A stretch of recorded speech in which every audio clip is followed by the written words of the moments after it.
5시간 정도 걸려서 왔습니다. 아침 새벽 예배 마치고 폭우가 쏟아졌어요. 광주 쪽에는요. 정읍 백양사 지날 때는 더 세찬 비가 내렸고요. 거길 뚫고 여러분들을 만나기 위해서 왔습니다.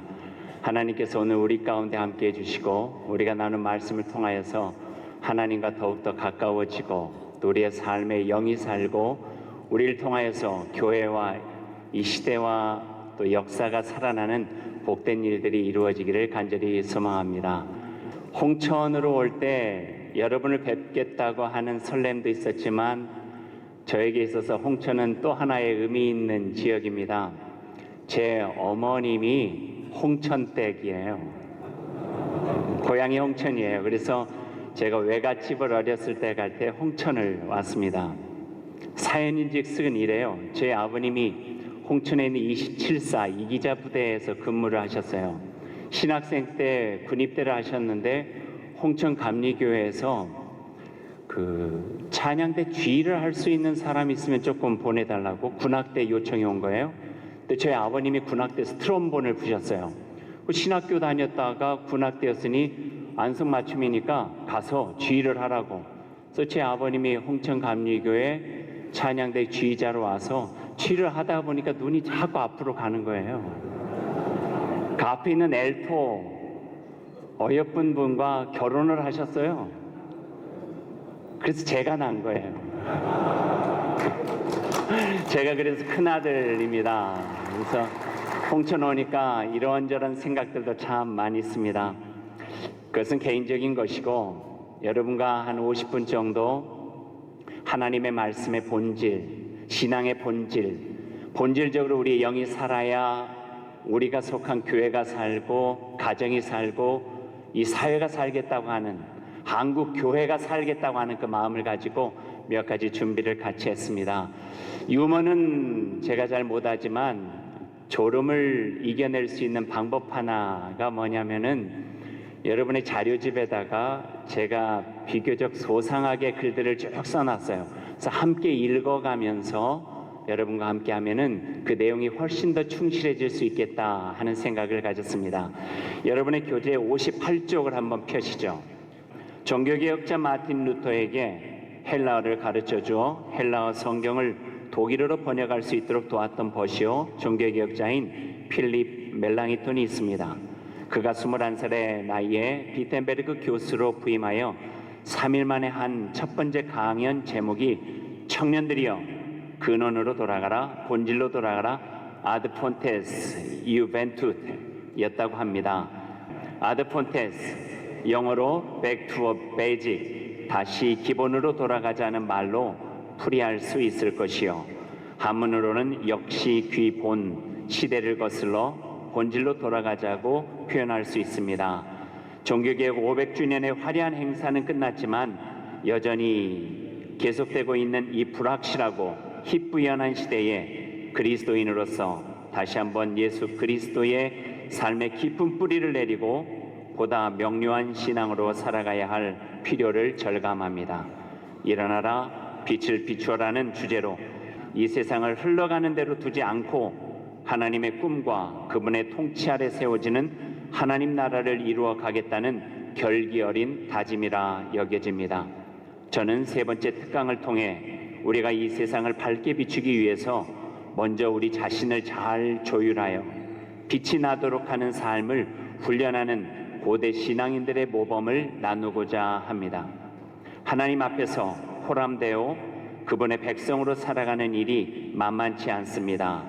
주님의 말씀처럼 정신 바짝 차리고 깨어난 영성으로 나는 하나님께 속한 사람이요 나는 그분의 영광을 위해 살아가는 그분의 백성이라는 뚜렷한 정체성이 필요합니다. 좁은 길이지만 이 길이 참 진리의 길임을 믿고 그 길을 묵묵히 기쁨으로 걸어갈 수 있는 담대한 용기가 필요합니다. 교회에서 영적인 리더요 세상 속에서도 하나님의 나라를 세워가야 하는 귀한 이들이 함께 모여 공동체 훈련을 하는 이 귀한 시간에 오래전 그리스도인으로 자신을 벼르고 가꾼 영성 훈련을 통해 복음 안에서 자신을 조유하여 빛으로 나아가는 소중한 시간이 되길 바랍니다. 아멘. 오늘이 목요일이어서요, 목요일에 드리는 기도를 준비했습니다. 큰 타이틀을 제가 읽고 옅은 글씨 제가 읽고 굵은 글씨는 여러분이 읽으면서 기도문을 교독하죠. 하나님의 교회를 위해 세계 곳곳에서 일하는 복음의 심부름꾼들을 위해, 복음 때문에 박해받거나 갇힌 모든 사람들을 위해, 다른 교파, 교단의 형제 자매들을 위해, 기독교계의 하나됨을 위해. 첫 번째 기도입니다. 주님, 하나님의 교회를 위해 주님께 빕니다. 주님의 말씀으로 스스로를 새롭게 할 용기를 교회에 주십시오. 오로지 주님과 함께 있을 때 저희가 안전합니다. 삶으로 주님을 증언하는 사람들을 만나게 해 주십시오. 주님은 저희와 언제나 함께 하기를 바라시지요. 아멘. 나의 하나님, 저만이 하나님께 의존하는 것이 아닙니다. 제게 맡겨주신 사람들을 위해 하나님께 빕니다. 저와 함께 일하는 사람들을 위해 빕니다. 특별한 책임을 맡은 사람들을 생각합니다. 하나님은 자유와 정의와 평화를 바라는 저희와 함께 하시고 이 세상 어디든지 계십니다. 아멘. 세 번째 기도입니다. 하나님, 앞날이 걱정스럽습니다. 제 앞날이 걱정스럽고 하나님께 빕니다. 그래야 오늘 편히 자고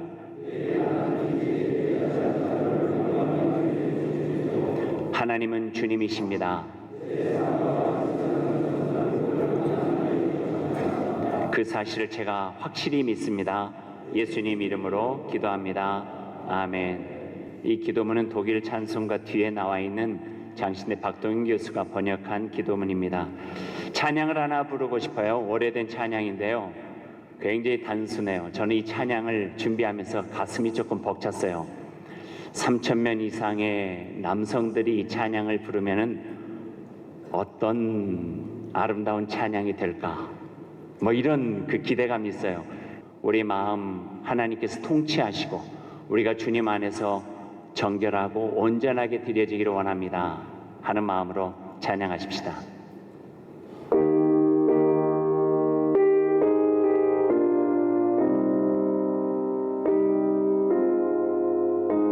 손을 펴서 찬양할까요? 주님을 찬양하라. 온 세상이여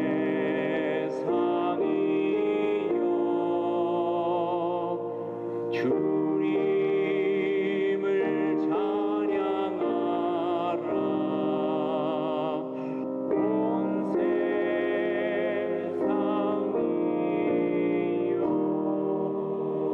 하나님께 영광의 박수 한번 하십시다.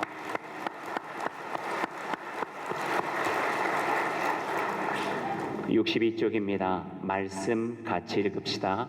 디모데전서 4장 6절로 8절 말씀입니다.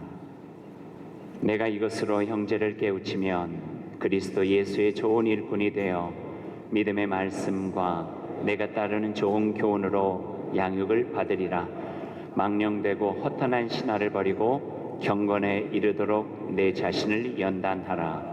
육체의 연단은 약간의 유익이 있으나 경건은 범사에 유익하니 금생과 내생의 약속이 있느니라. 아멘. 고대 영성훈련 7가지입니다. 오래전 1000년도 더 됐어요. 종교개혁이 일어나기도 전에 기독교 신앙을 가진 이들은 새로 만난 신앙을 통해서 내 삶이 변화되기를 바랬어요. 작은 일만 우리에게 있어도 삶이 변하는데, 예수 그리스도의 십자가의 은혜와 그 복음을 만났는데 내가 변하지 않으면 안 된다 해서 예수 그리스도의 말씀으로 자신의 생각과 자기의 마음과 자기의 삶을 새롭게 변화시키는 운동들을 해나갔죠. 그게 경건훈련이었고 영성훈련이었어요.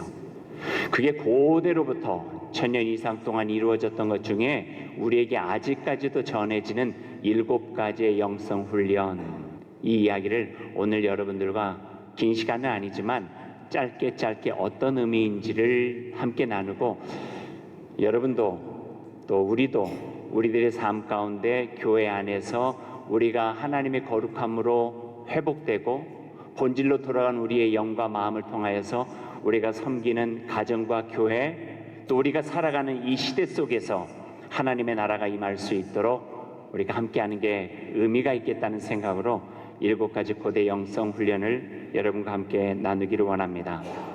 본문 그대로 한번 읽죠. 기독교 신앙은 변화를 낳는 삶의 방식입니다.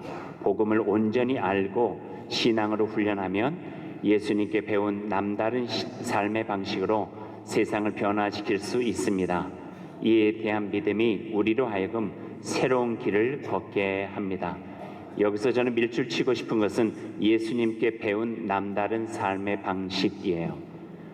예수님을 만났고 복음을 알았고 그분 안에서 새 길을 우리가 발견했다면 우리의 생각과 우리의 삶은 틀림없이 변화되어야 돼요.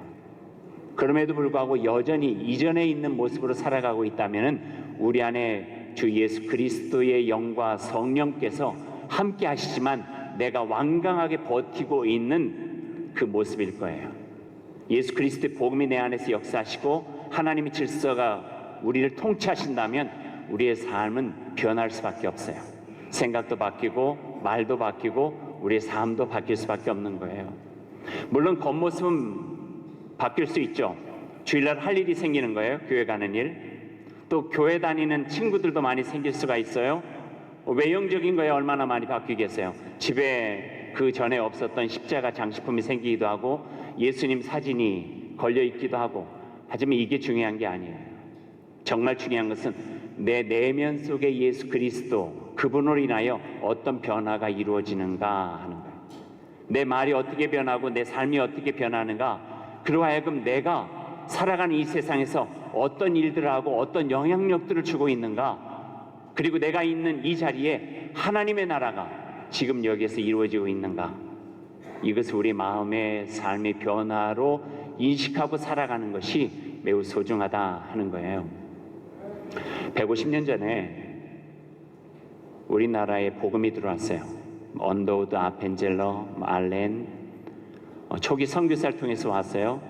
그래서 제일 먼저 세워진 교회 중에 하나가 그 황해도에 있는 소래교회예요. 소래교회. 소래교회에서 먼저 선교사들을 만나기 전에 말씀을 보게 된 분들이 성경 말씀을 보다니까 세례를 받아야 되겠다 생각된 거예요. 그래서 세례를 받으려고 선교사를 찾아가요. 우리에게 세례를 주십시오. 선교사가 내가 당신들과 함께 지낸 적이 없는데 어떻게 알고 세례를 줄 수 있냐고. 세례를 받으려면은 교리도 배워야 되고 성경도 알아야 되고 그 후에야 내가 세례를 줄 수가 있는데 세례를 줄 수가 없다고. 그때 그분들이 한 7명 정도가 찾아갔어요. 옷을 벗었어요. 두루마리를 받고 등을 보여주는데 등에 십자가가 있는 거예요. 십자가. 나무 십자가를 지게처럼 몸에다가 메고 난 다음에 3년을 산 거예요. 3년을. 그러다 보니까 몸에 십자가의 자국이 몸에 배어버렸어요. 왜 그랬냐고 물어보니까 성경을 누구가 풀이해 주는 사람도 없는데 성경 읽다 보니까 주 예수 그리스도를 따르려거든 자기를 부인하고 십자가를 지고 나를 따르라. 이 말씀은 십자가를 지고 예수님은 믿고 싶은데 십자가를 지고 따르라니까 어떻게 해요? 십자가를 나무 형태를 만든 거예요. 그래서 지는 것은 자기네들이 지어봤던 것은 지게밖에 없으니까 밖에다 지고 다닐 수가 없으니까 옷 속에다가 십자가 형태를 지고 3년을 산 거예요. 그래서 그걸 보여주니까 그 선교사가 감동이 됐어요. 그래서 소래교회를 가서 그 7명에게 첫 번째 세례를 주는 교회사의 이야기가 있어요. 예수 그리스도를 믿는다고 하는 것은 변화예요. 새롭게 살아갈 수 있는 길이 생긴 거예요. 길이요 진리요 생명 되신 예수 그리스도를 온전하게 만날 수 있다고 하는 그 길을 보게 된 거죠.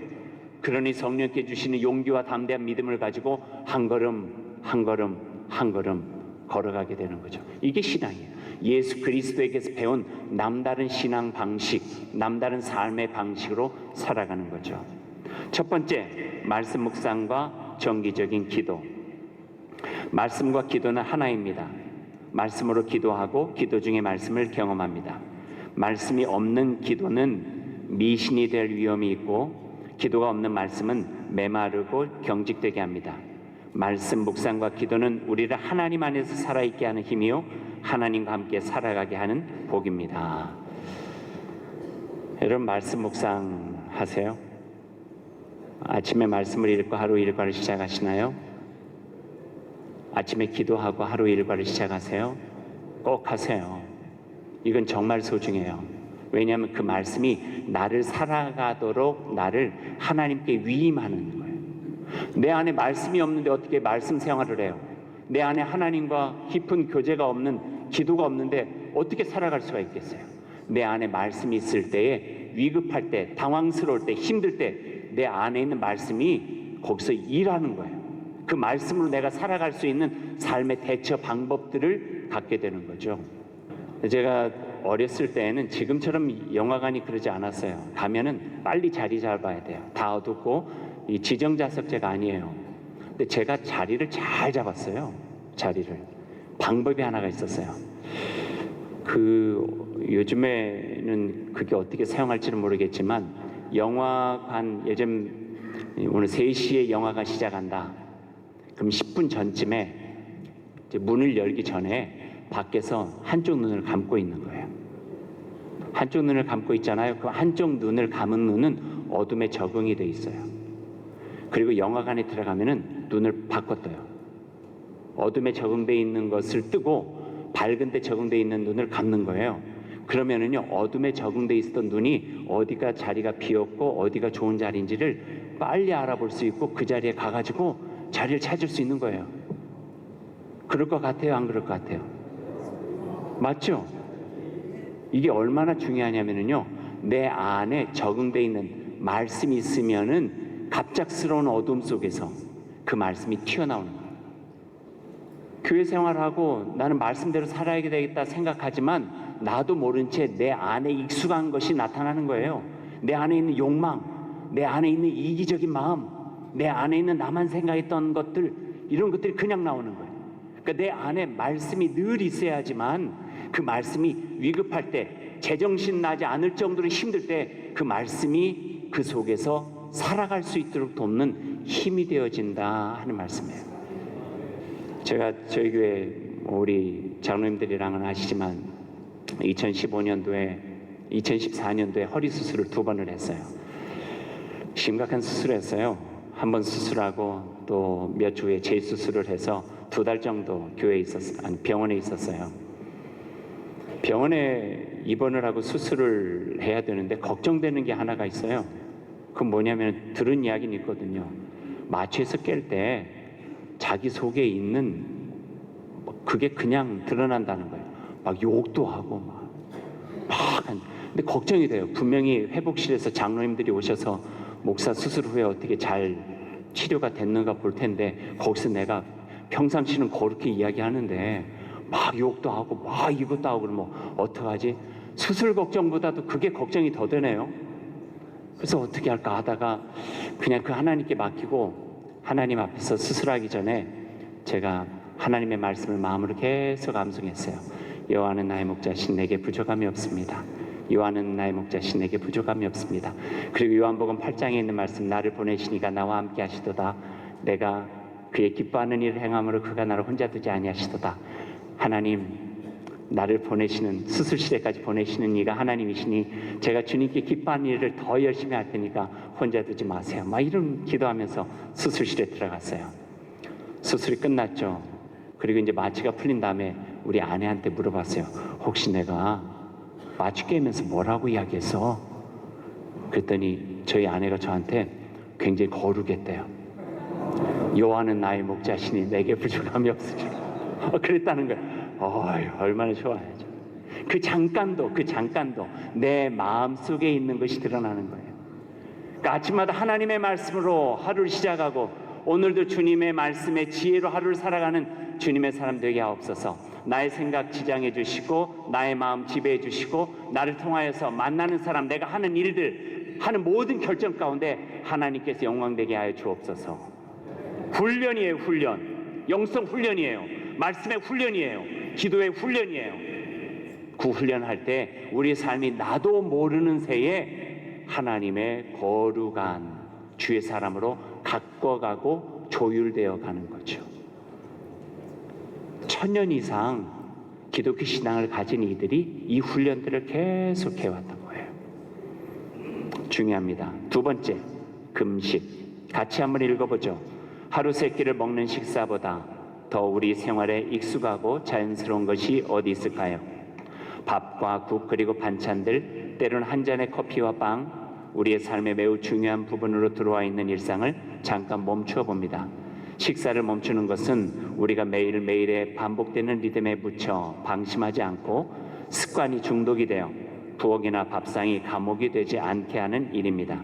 먹방 시대에, 다이어트가 유행이 된 시대에 익숙함과 당연함을 넘어 불편함과 부족함 속에 나의 영을 맑고 풍성하게 하는 하나님의 은혜와 감사를 배우고 나눔으로 이루는 샬롬을 경험합니다.